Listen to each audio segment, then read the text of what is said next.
အားလုံးပဲမင်္ဂလာပါကျွန်တော်တို့ဒီ tutorial မှာ number system တွေနဲ့ပတ်သက်ပြီးတော့စပြီးလေ့လာကြည့်အောင်အဲ့တော့အခြေခံအကြဆုံးအနေနဲ့ဘယ်ကနေစမလဲဆိုတော့ binary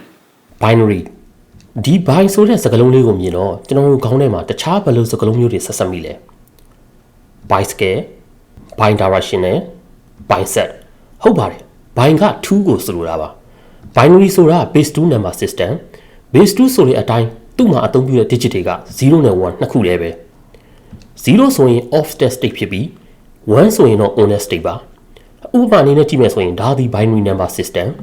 လူတွေအတွက်ဖတ်ရတာခက်ခဲပေမဲ့ကွန်ပျူတာတွေမှာတော့ processing နဲ့ data storage အတွက်ဒီ binary format ကိုသုံးပါတယ်နောက်တစ်ခုအနေနဲ့ octet system အကြောင်းကိုကြည့်အောင်ဒီ octa ဆိုတဲ့စကားလုံးလေးကိုကျွန်တော်တို့တခြားဘယ်လိုစကားလုံးမျိုးတွေနဲ့ဆက်စပ်မိလဲ octagon octopax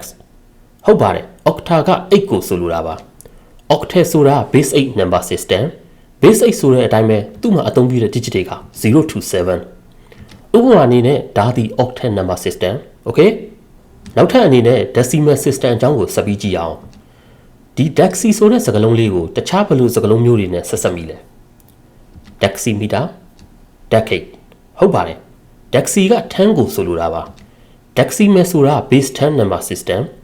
base 10ဆိုတဲ့အတိုင်းပဲသူ့မှာအသုံးပြုတဲ့ digit တွေက0 to 9ဒါဒီ decimal number system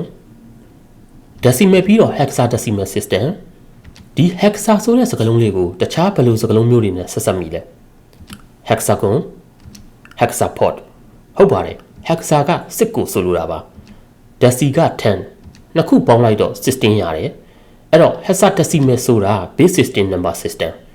base 16ဆိုတဲ့အတိုင်းပဲသူ့မှာအသုံးပြုတဲ့ digit တွေက0 to 15ဒါပေမဲ့ hexadecimal format မှာ10ဆိုရင် A နဲ့ဖော်ပြတယ်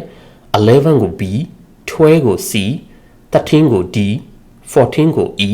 15ကို F အဲ့တော့0 to 9 A to F ရမယ်နော်ဒါဒီ hexadecimal number system ဒီနေ့ tutorial လေးကတော့ဒီလောက်ပဲ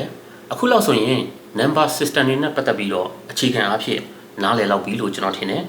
ဒီ tutorial လေးကိုသဘောကျနှစ်သက်တဲ့ဆိုရင်ကျွန်တော်ရဲ့ YouTube channel ကို subscribe လုပ်ခဲ့လို့ရပါတယ်အားလုံးကိုကျေးဇူးအများကြီးတင်ပါတယ်